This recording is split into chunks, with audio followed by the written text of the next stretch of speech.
Hello, welcome to the next session for YA Thriller Con. So I'm delighted to be joined by Isvari Maranwe and amazing masterclass on writing diverse thrillers.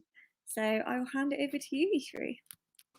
Thank you so much for having me, Maddie. This is a really huge honor. I absolutely love to be here and talk about this. So I'm going to go ahead and share my screen and you can tell me if it's good. Let me go ahead and do that.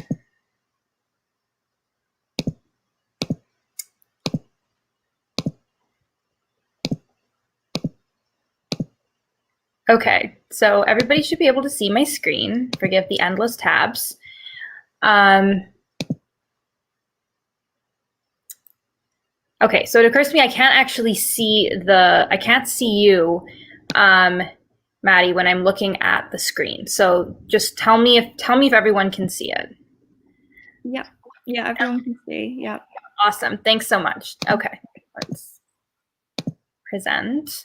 Okay, so I'm just going to talk for a little bit, and then I'm happy to take questions and answer any questions people have or any questions you have. It's very, very excited to be here. So I'm going to be talking about how to write diverse thrillers, and I'm super, super excited to do this in partnership with Dweebs Global. They sort of helped me put this together and do a lot of research so that this can be as useful as possible to all of you.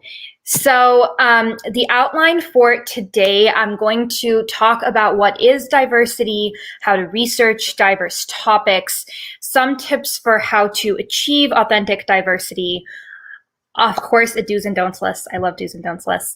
And then thriller-specific tips, because I feel like a lot of diversity is specifically difficult to achieve when you're writing a thriller, or there are some weird things that happen in thrillers that people should notice. And I'm going to wrap up at the end with some examples of books you can read to learn more about diversity, especially diverse thrillers. So I want to start with a really quick disclaimer, and this is a thread that I think I'm going to have throughout this entire session, which is I can't speak on behalf of all minorities. Minorities can't speak on behalf of all minorities. I certainly can't speak on behalf of all writers or editors or agents. So this is just my thoughts on what diversity is and how to achieve it. But there's so many other opinions out there, and it's always best with something so sensitive to take everything anyone says with a little bit of a grain of salt. So that's my disclaimer. So first I want to talk about what diversity is. I feel like it's a word that gets thrown around a lot, and we don't often talk about what it is when we say diversity. And actually, one of the reasons that I have really, really been thinking about this lately myself is because in my sort of day job, I'm an attorney. I now do nonprofit work, but I'm an attorney, and we often talk about diversity, right? What is legally required, accommodations, make sure you're not discriminating in hiring by race or gender. We talk about what's optimal. We know we want a group of people who looks diverse, but only recently, after last year, I feel, have we really seriously been talking about authentic diversity, inclusion, equality, justice, things that go a little bit beyond just does this look to the outside world like it's diverse. So for those of you who haven't been following the whole conversation last year about equality and justice, diversity is just about sort of getting different people together, but it doesn't capture if those people are siloing into different groups, if everyone's on an equal playing field, if all voices are being heard equally, and it doesn't help make sure that people who may come from underprivileged backgrounds have an equal chance at success, because that's more than just equality.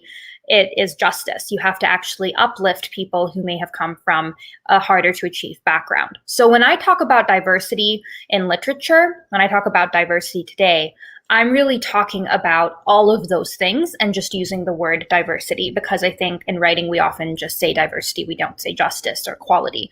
But what I'm really talking about is all of those things, making sure that it's a fair, equal, beautiful world for everyone, regardless of background. So what is diversity? So diversity is all of these things that you might be thinking about including in a book, just to be very blunt. Racial minorities, cultural minorities. If you are writing for the American or the European market, immigrant stories of immigrants, stories set outside the United States and Western Europe, people with disabilities, people with different abilities. If you don't know the difference, I highly suggest you look it up, just because I think there are a lot of differently abled people who have been classified as disabled for a very long time. And that is something I'm thankful we're talking about right now. Queer people, trans people, intersex people, non-binary people, people with different educational backgrounds, single mothers, college or high school dropouts, foster children, adoptees, unique stories in general that you haven't heard people talk about a lot, about underprivileged people and about different cultures, different backgrounds. All of that is diversity. It's not just put a racial minority in or talk about women's rights or queer rights, and that's diversity. It's all of these things. And it's all of these things in every type of story you write, whether it's a rom-com, whether it's a socio-political justice novel, whether it's a thriller. Here are a few things I think diversity is not, and again, grain of salt. Person of color who's mentioned once as being a person of color and otherwise completely acts white. I'm not going to throw any specific authors under the bus here, but I'm sure you can think of several who come to mind, especially people who wrote really popular books, maybe like 10 or 20 years ago, where there's a throwaway line, so-and-so who has a white name and acts otherwise completely like every other character in the book and has a very typical, stereotypical white voice, is actually brown, is actually Indian, is actually Black, and then that's it for the whole book, the only mention, and that's it. And maybe when the movie is cast, that person ends up being cast as white. So that's not diversity. It's not just about throwing someone in who has a different skin color and being like, that's diversity. Diversity is also not someone with a completely fictional disability. Again, you probably can think of this a lot, especially in thrillers, where sometimes disability is used as a plot twist, especially mental disabilities. If it is completely fictional, which is totally fine, by the way, a lot of people invent fictional, mental health issues, or they invent fictional context, like a fictional, sometimes this even happens with race. You'll invent a fictional world and there's a minority race in that world. Everyone's skin color is white, but the Elves are being discriminated against. That's not really diversity, because diversity is about how this gets played in our real world, and it has to incorporate those different voices and cultures and people from the real world. And this is even more true in thrillers when you don't really have that fantasy excuse per se, right? So if you're coming up with a completely fictional disability, that's not diversity. This is another point I want to make. If you have an ensemble cast of all men or all white people, no matter how otherwise diverse they are, and I have read so many books like this, where you'll have an all-white cast, but someone's queer, or an all-white cast, but someone is physically disabled, or has a physical disability, or has a mental disability that they mention. Maybe even it's well done, and it's a plot point in the book. I don't really think of that book as diverse unless there's a really good reason why the ensemble cast, a large cast, think if you have 5 to 10 main characters, why are they not more diverse ethnically, culturally? Why aren't there women if it's a cast of all men?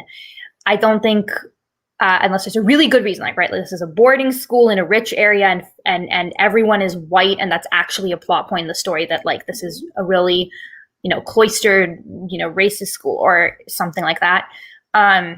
Think about the assumptions you're making about what normal looks like, especially if it's set in modern America or modern Britain, a country where there are a lot of people who don't look like that. Diversity is not women asterisk. I asterisk this because I feel like a lot of people today will insert a female character. This happens a lot more in adult thrillers than in YA thrillers, but will insert a female character into a traditionally male role, and that's their diversity.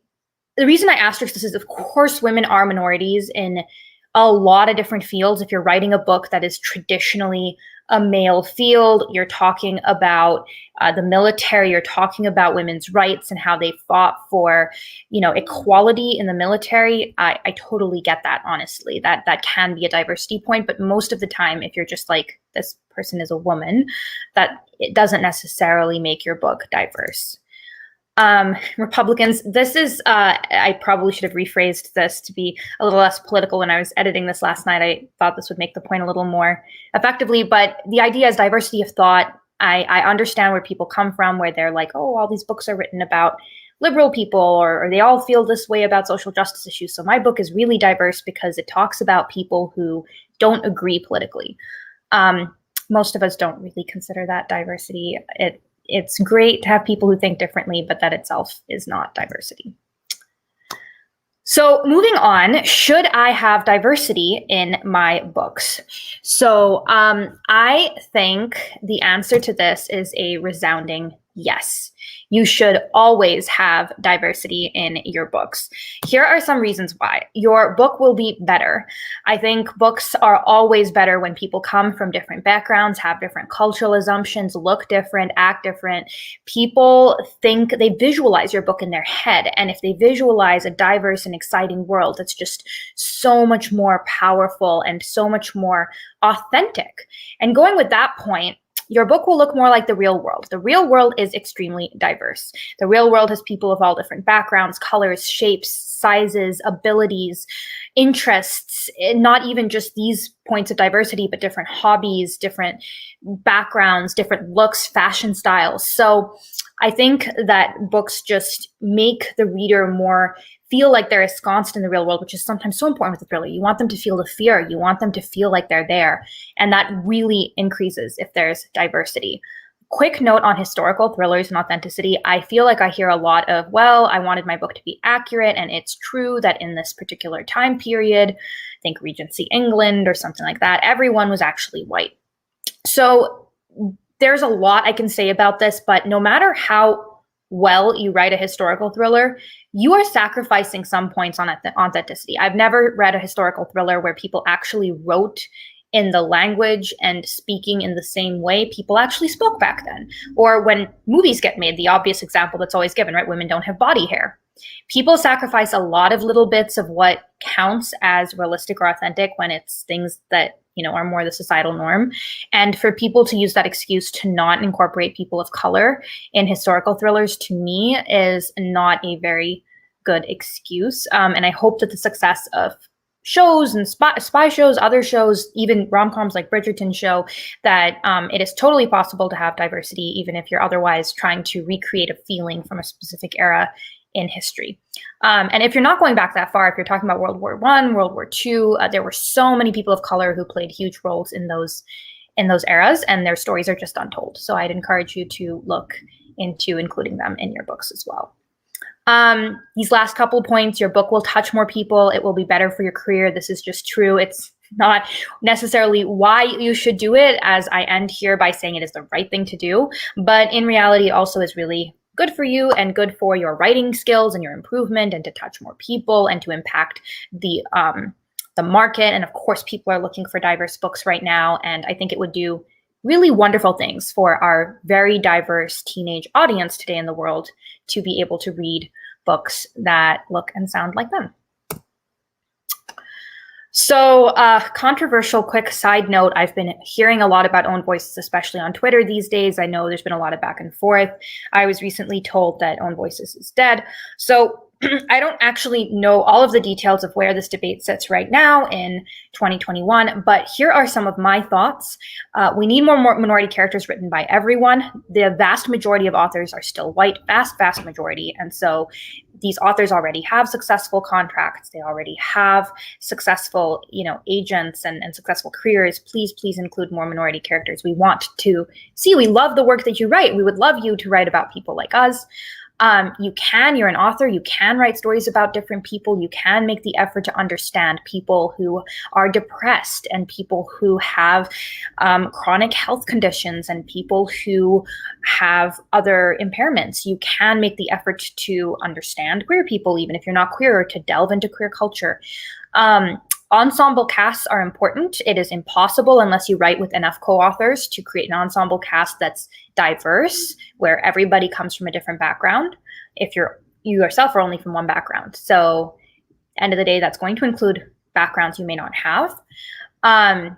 And these last couple of points, it can also be really harmful to minorities to force themselves to write about own voices. First of all, own voices doesn't necessarily mean we more accurately portray our own race. It just means we're more accurately portraying our own experience. But there's this illusion, right? Like I've seen this happen where there's a famous Indian author, and then everyone assumes that is Indian culture, and that is how Indian culture works. So I've read so many stories about, women can't marry whom they want, and there's sexism and all that, because those were the first stories that came out written by Indian authors. And now a lot of people think that is the immigrant experience in this country. I felt I'm queer, and I felt like I came out to agents before I was completely out online, because I wanted to be able to say own voices, and that can happen with people with disabilities, with invisible disabilities, people who, even people who may white present, but are racial minorities. So you shouldn't force people to out themselves. And then this last point, right? Like, even if you do everything right and you have an authentic voice, and I'm going to talk about this as we continue throughout this whole session, publishers can still end up being like, I want someone to write this who is already out there. I can only have my one diversity quota a year. There's been a lot of talk about this in the YA industry, and I think things are getting a lot better, but don't get disheartened if writing about diversity or including authentic diversity is making you're hearing racist things or you're hearing ableist things when you do that. That's a part of the battle we're still fighting, but it is a battle worth fighting. So I'm glad these discussions happen. I'm glad we're still talking about these issues and trying to figure out where the line is and having these intellectual discussions. It's super, super important. Okay, so moving on to part 2, I want to talk about, for now, I guess the next several parts, I want to talk about how you achieve diversity in thrillers, now that we know what diversity is. So the main thing that you want to do is research, research, research. This is true whether you are part of the minority or not, actually. I think that there is no way for you to completely know everything unless you're like, this is your field, like you study race and gender studies, or you really study this. There's probably something you're missing. So research, research, research. Here are some places where you can learn more. You can read articles about diversity written by the in-group. These can often be really hot takes about the latest legislation, the latest news story. It can even be about what your experiences are living with a certain disability, or being queer, or queer culture in the community you're in. These often can be very fact-based, give you a lot of ideas, and you can really read them and try to put yourself in the head of that person as if you were living in that area as that person. Authors are great at empathy. Put yourself in their shoes. Authentic stories or personal narratives. Medium is a great place to find this.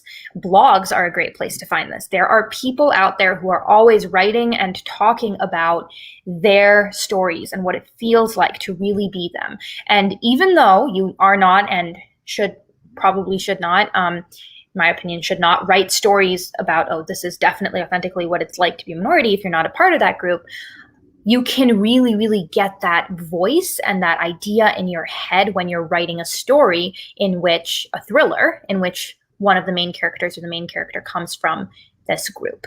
Because now you really know what they think like, you know what they are like in some way. Medical journals, political articles, and other scientific research. This one is, I think, frequently forgotten in the author community, and so, so important. If you are writing about disabilities, read medical journals. Very often the public literature out there is so off the wall. I often use autism as my example here. Autism has been so misunderstood, especially autism in females. It is just so misunderstood. So looking up the latest medical research and the latest, diagnostic background, talking to doctors, talking to psychologists if you're writing about a mental health disability is so important. Read political articles about issues you're writing about. Do other scientific research. There's a ton of Pew Research polls out there that sort of debunk a lot of stereotypes you may have about a lot of minorities. So look at that stuff. Read the data. Sessions like this, so huge shout out to Madeline Dyer for putting this on. There are a lot of incredible authors, agents, editors like her who make an effort to feature voices like mine and other diverse authors who come and talk about how to write authentic diversity. And then friends. Friends are so, so, so important. In fact, I have this really big rule for authentic diversity. Do not write about a group you have no friends in. It will not be authentic. If you don't have a friend who has the, a cultural background, religious background, medical background, whatever you're writing about, socioeconomic background. If you're writing about rural America and you don't have friends in rural America, right? It's not a typical minority background, but even then, then why are you writing about the group? Why do you think that you would possibly be able to capture what the experiences are if you can't even or if you don't even have a friend who is in that group? I mean, I would go a little bit farther and say close friend. I'm not talking about acquaintance here. But end of the day, if you want to capture someone's voice, if you want to care about the group, if you want to include this in your MC, you should know people who are a part of that group. And I feel like last time I mentioned this to an author friend of mine, they were like, well, I don't have any friends of a certain race. And I was like, well, that's a problem, right? Like, we live in a very online modern world. You can get to know people online. You can, you can join groups that are more diverse than the ones you're used to. Don't tokenize anyone. Don't go out there and be like, oh, I want to be your friend because you're Indian or because you're Black or because you're, you're visually impaired. Don't do that. But, just be a part of more diverse groups and the people will come. I think of myself as a huge introvert, but I have friends of all different races and cultural backgrounds and gender identities and sexual orientations and everything. So make more friends with more different backgrounds. I think that is one of the best tips that I have for authentic diversity. So moving on to these two sections, I really quickly want to talk about two of the ways that my co-authors and I really dive into getting authentic diversity. And the first one actually allows me to shout out sort of my partner for this presentation, Dweebs Global. And I'm going to talk a little bit about it because I had no idea that this would be so effective until I watched other writers create focus groups at our nonprofit. So here's this really quick shout out. Dweebs Global provides free mentorship. And so glossing over everything that Dweebs does, one of the things that we have is a mental health team. And on the mental health team, people have been trying to create authentic stories and authentic representations of people with mental health disabilities so that people feel heard, so that people feel like they can learn about other people who have gone through similar things and have experiences similar to what they have. They feel less alone and they can learn about it and they can also get help. So our mental health team came up with the brilliant idea, actually our video team first, and then our mental health team, give credit where credit is due, came up with the brilliant idea to create these focus groups. And what they are is this, just this way to like meet people and talk to people and really learn more about the illnesses that we're writing about, that we're producing videos about, even if the executive producer has the disability themselves, even if all of us, 3 of us, 4 of us in this group know what we're talking about, we've lived through it, even then, we're sort of taking a pseudoscientific approach to learning more about it. And this is where this comes in. So Larry Bond, who's an author friend of mine and talks a ton about research, he's like gotten to do all sorts of cool things, like go see Navy fighter pilots and work with the military and all by writing books about it. He always says people love talking to authors. They do. They love talking to authors. They want to feel like their stories are being told. So you can really go out there and do what this big nonprofit is doing on your own. People will do it with you. And what you want to do is you want to create this little group of people who can talk to you about what it is you want to write about, especially if you're focusing enough of your thriller on someone's mental health issue, someone's sexual orientation, if enough of the book is focusing on that identity, even if you're in that identity yourself, go talk to a ton of other people in that field. So here are some of the people you can include in your little focus group: professionals in the field, people in the minority group, such as with a disability, experts in that minority identity. So think about professors who focus on, the Asian American experience, or professors who focus on queer studies or gender studies. You can even talk to other authors who've written in the area, whose books you like and who are working in the area. You'd be so surprised, but everyone in the YA thriller community is so friendly. You can just reach out and be like, hey, I'm writing a book. I love the authentic diversity in your book. Can I have 15 minutes of your time, 20 minutes of your time to talk about how you achieved that authentic diversity? Any thoughts you have for me as I'm writing about it? Things like that. Remember to ask everyone a ton of questions. My tip here is that Google Forms help. I've started to create these Google Forms with questions I want to ask people about their background, about their life stories. It just gives you such great fodder as well, creative fodder for the books that you write. So yeah, Google Forms help. Just go through, create a list of questions and ask them of as many people as are willing to answer them. And a really good place to find people, by the way, as a last note, is Reddit, Discord, Tumblr, other places authors like to hang out, probably even Twitter. Just share what you're doing and see if people want to talk to you. And you can always guarantee anonymity as well. Okay, so the second thing, and I think this one probably all of you have heard of already, is sensitivity readers. So I'm going to go a little bit more quickly through this, but sensitivity readers can be priceless, and they can tell you what unintentional racism, bias, and misrepresentations you may have put in your work. So they're going to read your book when it's done, and they're going to tell you, you might not have wanted to say this thing. It sounds like you're kind of being sexist, or if you're portraying Muslims in this light, you're making these assumptions that aren't really true.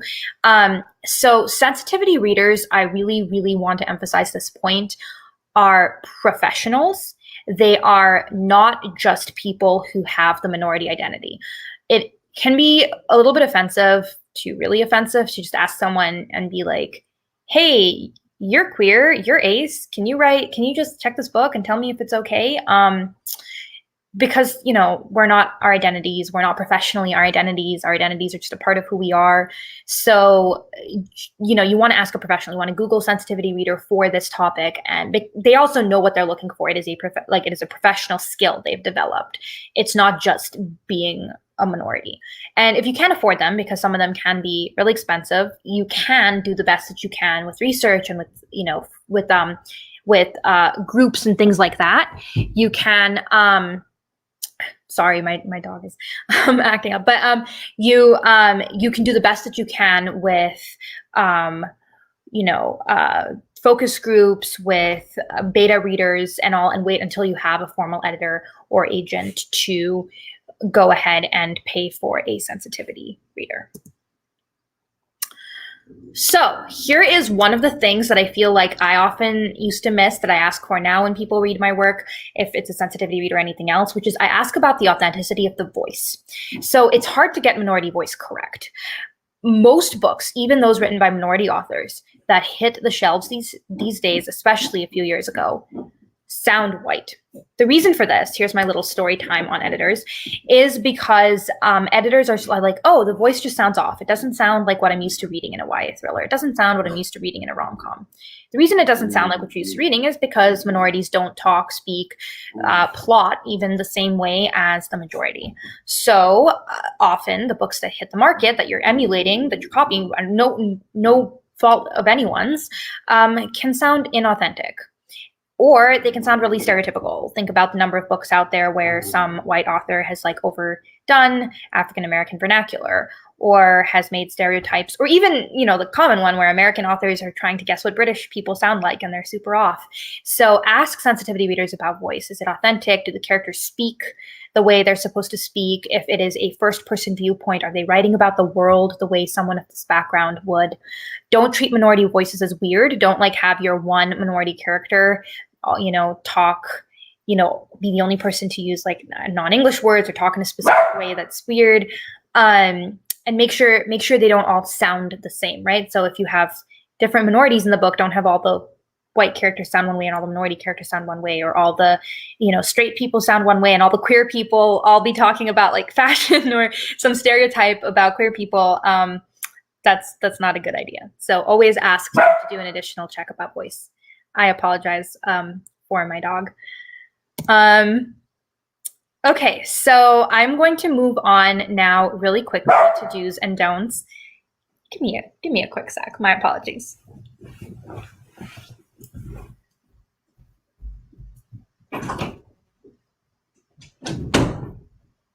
So sorry. I'm back. All right, so do's and don'ts. Okay, so here are a quick few tips about do's and don'ts. So do work against stereotypes. If you already know going into a book that people think Asian people are really good at math, Don't write an Asian character that's good at math. It's not that Asian people are never good at math. I happen to be good at math. It's just that some of us really hate that. Like, I was working at a law firm and one of my coworkers came up and was like, can you help me with this tech thing that I had no idea how to do because I actually am not very good at tech. So don't write characters that are just going to play into stereotypes and make real life worse for real life people.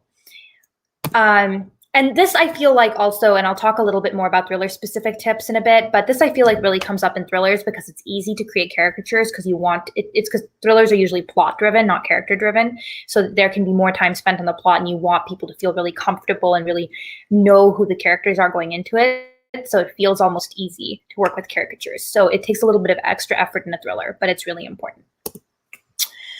Do portray people with disabilities as more than their disability. Do not write a character with a disability where the whole plot is, oh my God, this person has a disability. They worked really hard to overcome it. They're so brave. I don't know if this is the appropriate word for it, but in some of my circles, we call this disability porn. Don't do it.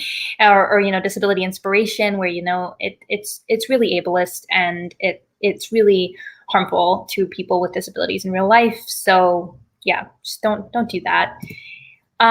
Use subtlety. So don't be like swinging a hammer every page. If I've seen books like this about Asian people where every page it's like, we respect our elders and, we have this, we're polytheistic and we pray to these idols, and every page it's something where it's like, this person's different. Most of the time people sound the same. They're doing similar things. We all have a similar background. We're all human. Don't swing a hammer on every page. This person's a minority. This person's a minority. Sort of related to the last point, portraying minority culture is normal, not weird. It is normal for the people in the culture. It's not something where they're consistently explaining, right? I see this really a lot with stilted explanations, like a character will be a minority and they'll be talking about being a minority. And then it's like, they'll explain right there in the paragraph, written in first person, right? Like sagu palya is a South Indian dish that's made with, okay, they're not actually going to write that, right? Because to us, that's normal. We wouldn't explain what it is if it's in a first person perspective. So be careful of doing that, right? Like your minorities in your book should not serve to just educate people outside the group. Focus on stories about joy. I feel like there are a lot of stories which portray being a minority as inherently gritty, inherently dark, inherently depressing. Even characters who have mental illness, even people with mental illnesses where it can be about not having joy, which is why it's joy, not happiness. I'm struggling with the right way to say this, but even for characters who are struggling with being happy, right? There is so much more to a person's life than just their disability, their race, their culture, their gender identity. And they don't just serve to be this gritty Oscar-winning story for someone else. Do use minority language, names, food, and mentions of skin color, different practices. Don't shy away from the fact that there are things about minority culture that are different from the majority. And then this is my last quick point. Again, take what I say here with a pinch of salt. I personally think that if you're writing a story that's focused entirely on being a minority, like this is a thriller, but really it's a character analysis about this main character who's really diving into the experience of what it is to be a Black man in America right now. If you're not a Black man, I wouldn't really write that book. I would promote authors who are writing those books. I would promote other, Black men who are writing those books. If that's the entire point of your book, probably leave that to own voices. These are kind of obvious. Don't use slurs. Don't have a character who is basically just an opportunity to raise and share all the racist things that you may have wanted to, that you may have think that society needs to normalize or be okay with. It just don't have characters use slurs either. Let characters, especially protagonists, get away with discrimination that never gets called out. So this is a big one. If a character does use a slur, if you have a teenager who's being kind of a jerk, make sure they get called out for being a jerk, especially if they're being a jerk in a way that has been normalized for the past several decades in YA books that we're just starting to fight now. Don't advocate for or glorify suicidal ideation, sexual assault, other things like that. Remember, end of the day, we're writing for teens here.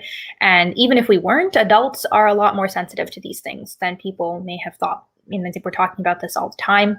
I shared this yesterday at a panel on ThrillerCon, but I actually have a friend who lost a family member to suicide because when they didn't when they were fine, they read a book that described in detail how to commit suicide, and that is how they knew how to do it.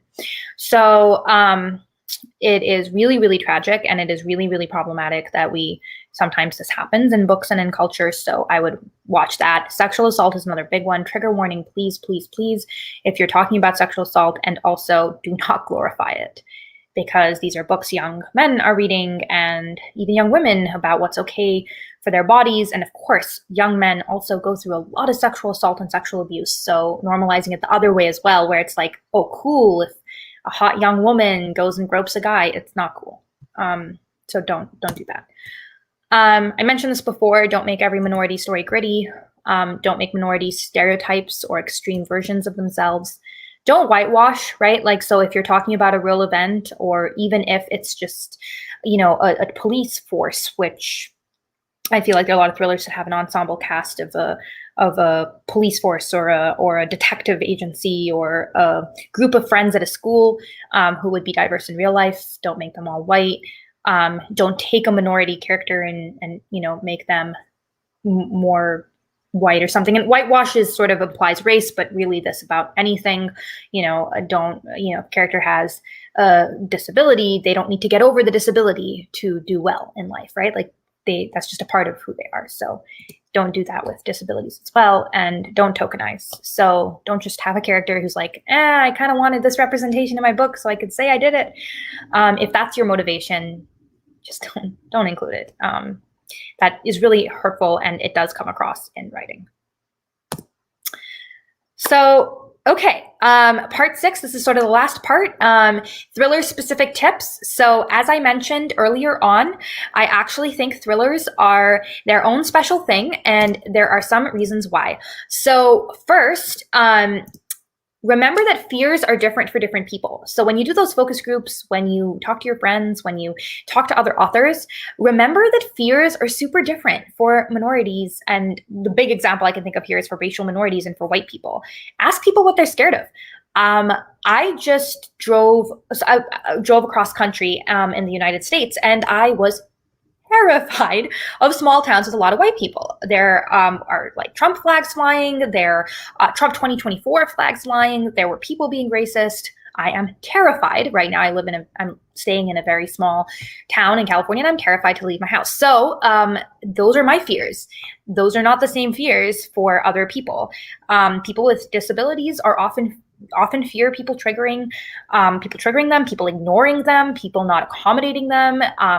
I have a lot of friends with service dogs who have a lot of fears about how they're going to be treated or mishandled or just diminished. So ask people what they're afraid of.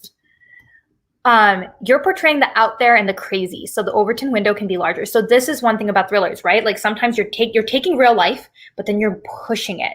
You're like, this is a boarding school and everyone is getting murdered every second day. Or, these are kids, but they're actually running with this half supernatural, alien, or futuristic, gang or something, right? Like you're portraying something that's unrealistic or an extreme, but in a realistic world.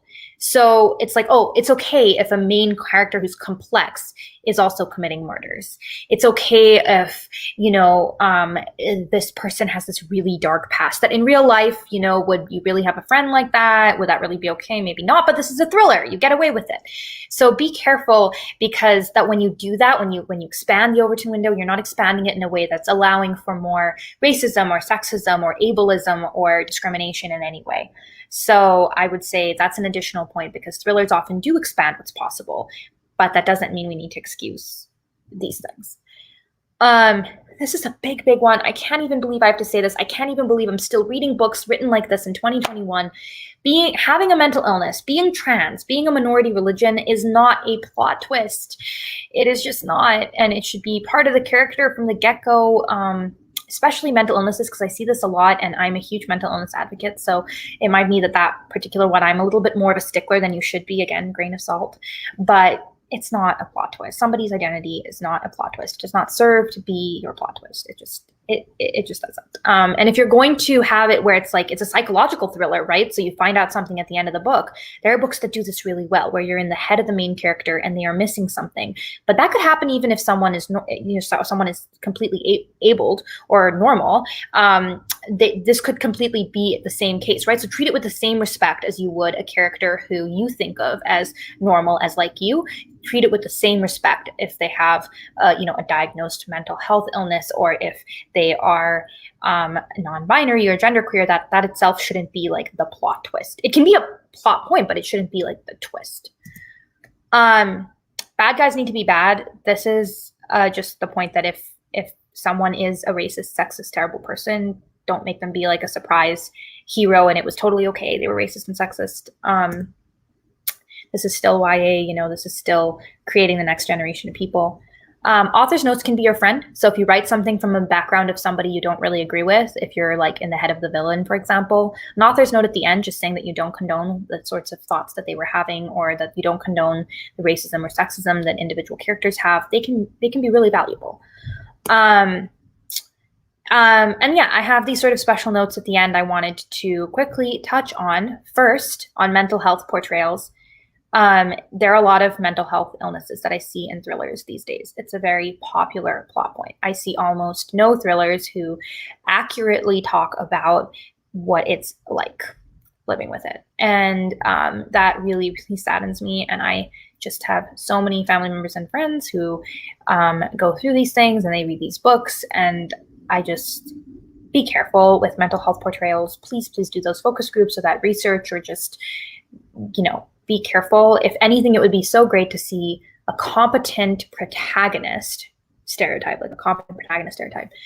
also be struggling with a mental health illness, because, a lot of people live with them that isn't their whole life, than it is to see another villain or another, plot twist based on it.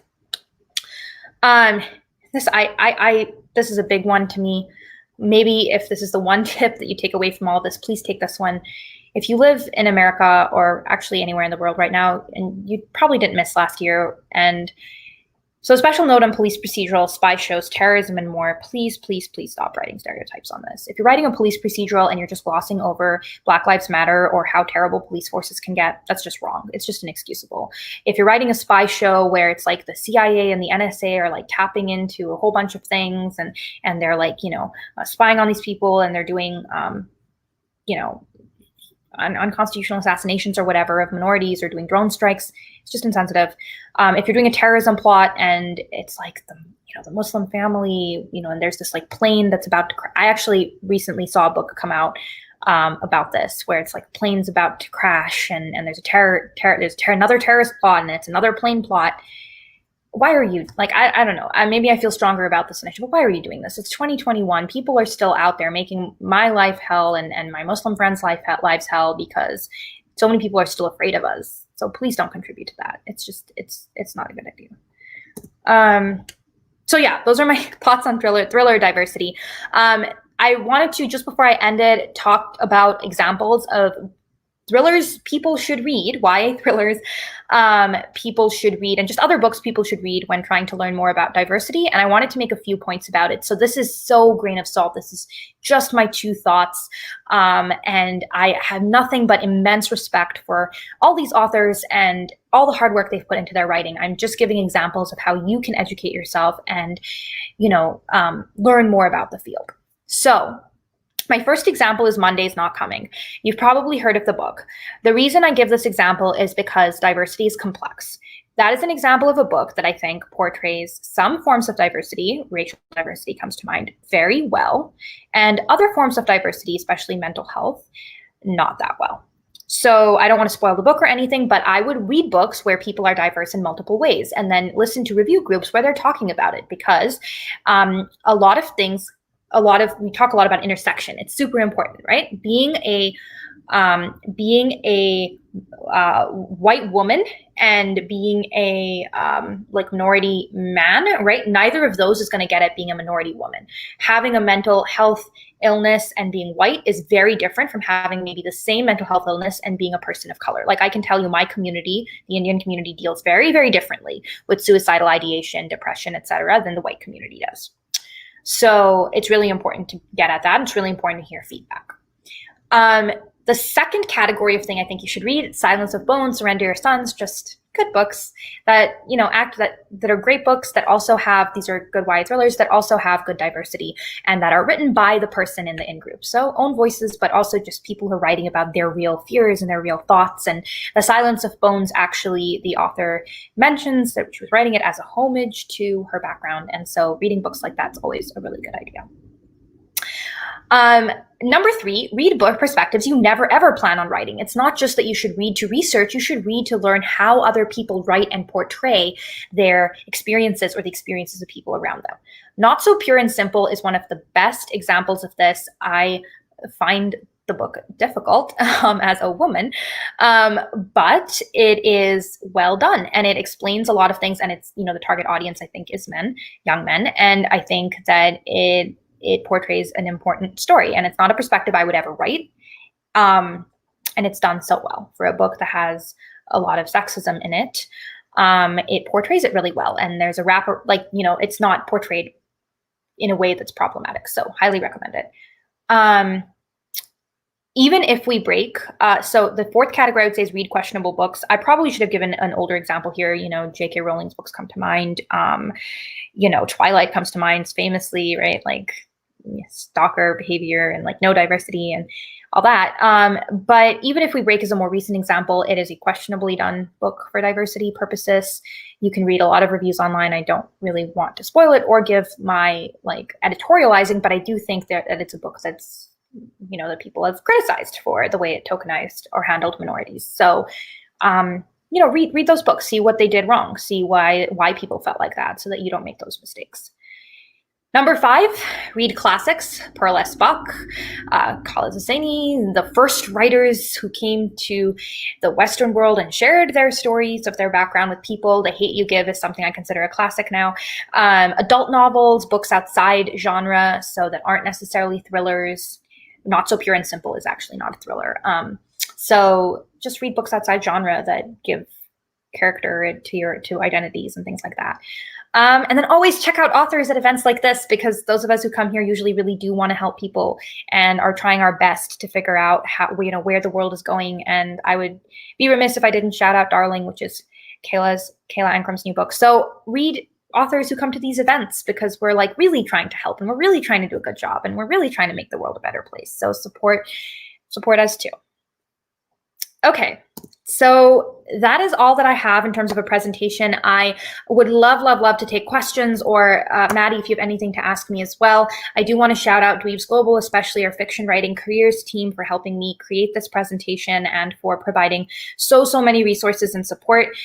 So you can check dweebsglobal.org out if you want any help with writing or anything else. We actually have an all-star roster of authors who do things like edit query letters for free. Just send a request at dweebsglobal.org/contact. We also have great mental health help, so I want to shout out that. And then credit to SlidesGo for the presentation template, which is beautiful, and I love SlidesGo. So yeah, thank you so much. I'm going to stop sharing my screen, and yeah, back over to you. Oh, you're on mute. We can't hear you. There we go. That helps, doesn't it? Yeah, thank you so much for doing that masterclass, Isvari. It's been really informative, and I was here taking lots of notes. And yeah, I completely agree with everything that you were saying, because like diversity is just so important. Like I am a disabled woman through chronic illness and genetic disability, and I write that into a lot of my characters. But I also work as a sensitivity reader, reading disability portrayal in others' manuscripts. And yeah, because you were talking about having your focus groups, and sensitivity readers are just like really important. So yeah, thank you so much. This is a live broadcast, so if anyone is watching live, and I can see actually we've got a view account here, so I know there are people watching live. If you would like to ask Isvari any questions, we've got 10 minutes left, so you can just put them in a comment if you're watching on Facebook or if you're watching on YouTube. There'll be the live chat facility panel on the right-hand side. If you're watching this on the Eventbrite page, if you've got tickets for it, you will need to click through onto the YouTube link and then you will get the live chat facility. So yeah, please ask some questions.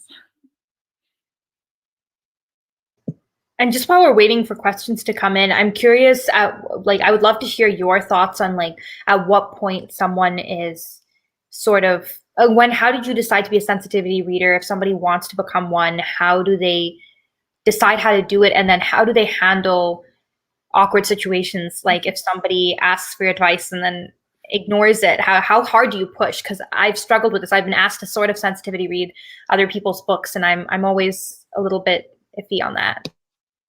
Yeah, that's a great question.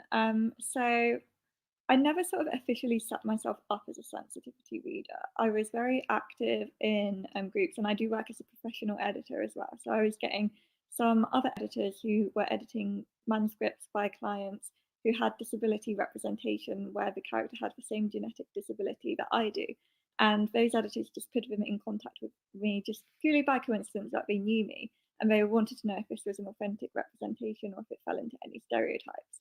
So like the more like I was doing that, the more word got out. And then I began to get clients emailing me asking if I still did disability reads. So I then put up a page on my editorial website saying what I can read for. So I can read for like Ehlers-Danlos syndrome, dysautonomia, mast cell activation syndrome, and then I can also read for encephalitis, OCD, and then on the sexuality spectrum, I can read for A-spec characters as well. So those are like my specific areas. And yeah, like you do get some clients who think that if they book a sensitivity reader and they've got one sensitivity reader that says it's okay, but that's like basically saying that there's nothing wrong with their manuscript. And I always say to authors who I'm working with, I should not be your only sensitivity reader because we're not a monolith. I can't speak for all, just like you, Isvari, were saying at the beginning that you can't speak for all different minorities, even if you're speaking about like one condition. So I can't speak for everyone with Ehlers-Danlos syndrome because it affects everyone differently. Not to mention there are multiple types of Ehlers-Danlos syndrome. So I've only got type 3, the hypermobility type, but I can't still speak for absolutely everyone with that condition. So yeah, I always say to my authors, if they need a sensitivity reader, I recommend they get 3 or 4 because they will all find different things. We'll all pick up on different things, and some of it will be similar, but we will have different experiences as well. So it's really useful when I've employed sensitivity readers for my own manuscripts because one of my books has a autistic character in, and I hired multiple readers for that. And yeah, you do get some authors who don't take on your advice, and you can't really do anything about that. Like you give them what they have asked for, basically, which is your insight into their manuscript. I do now have it written into my contracts that if I give a sensitivity read, that they can't then mention me in the acknowledgements unless I have seen the published version, because like I could have given them loads of advice, I could have pointed out any problematic stereotypical areas, but I don't know if I'm just doing one round with them whether they have said that, whether they've taken what I've said on board. So if they're going to include my name in the acknowledgements thanking me for sensitivity work, I need to read the manuscript as it is going to be published, just to check that I'm happy for me to be associated with that. Because what I wouldn't want is my name being like said and just being sort of like used to say that this manuscript is like past approval because they use my services, but they may not have taken on anything that I said. They may not have made any changes. And I think that's quite an important thing because obviously I don't want my name attached to anything that's harmful. But also if I can read the manuscript after an author has like edited it, I can see how effectively they have put across my suggestions. And I can also check as well that they are using other readers too. So that was quite a long answer for your question. No, that's perfect. I'm very curious about it because I do think of it as sort of a professional skill set. because you have to know what to look for. I know that even for groups I'm a part of, I have been known to I do this thing where I assume everyone's like me more than I should. So I will read for something that I'm a part of and I'll still be like, oh, probably everyone like me does this or thinks like this, but it's not true. And I do that even about non-minority things. I'll just be like, obviously everyone likes the MCU, right? Which isn't true. But so I know it's a skill set because I don't have a skill set to be a good sensitivity reader in many ways. I'm sure you do. So I'm always curious how you really you're like, okay, this is the book. I get the story they're trying to tell. Here are the stereotypes. I feel like you also have to do a lot of research to know what those stereotypes are. I know I grew up so oblivious even to some of the stereotypes about my own race, because a lot of them will be promoted honestly by the race as well. A lot of my friends and family would be like, yeah, of course Asians are good at math, right? But it's not good. So you got to learn to watch for those things. It's usually subtler than that, but it's still something I've learned to notice. Yeah, I can't see any. I don't think we're getting any comments in live, but we are almost at the end of the broadcast. So, Isvari, was there anything else that you wanted to say? Yeah. I guess I would just really quickly mention that a lot of good ways to find, because I feel like I touched a little bit on examples of diverse books, but there's so many out there, and one good way can be to just Google diverse books or to check out Goodreads, but I feel like it can often be the same titles pop up over and over again. So I have personally found a lot of really good diverse stories just by watching people's blogs or following authors I like, because they'll shout out other authors on Twitter that could be much smaller or might have published something on Amazon but not really have a presence or didn't really get featured on BuzzFeed or something, but they're still a really good book. So yeah, I forgot to mention that when I was talking, but I think that's a really, really good way to find books as well. I feel like sadly it's still a lot of the smaller books and a lot of the smaller authors who are writing truly authentic diversity, and we're still seeing a lot of cliches in the big five, big four publishing. So I highly encourage more indie authors or even self-published books to get a good sense of authentic diversity. Yeah, I definitely agree with that. And yeah, Twitter is just such a good platform for sharing recommendations, because you get a lot of weekly book chats on Twitter as well. And I remember one time I just asked for some specific recommendations, and I got loads in, and most of them were books that I had never heard of before. So yeah, it's important to keep an open mind and look out for books that may not have received the big marketing boosts, because they're really important. Yeah, definitely, especially because publishing is still pretty traditional in terms of what books they choose to give that marketing boost to. Still really rare to almost impossible to see those 6-figure, 7-figure advances for debut minority authors, even if you continue to see them for traditional authors. So yeah. Well, thank you so much for having me. I really appreciate it. I know we're at the hour. Yeah, thank you so much for joining us and giving this wonderful presentation. Thank you.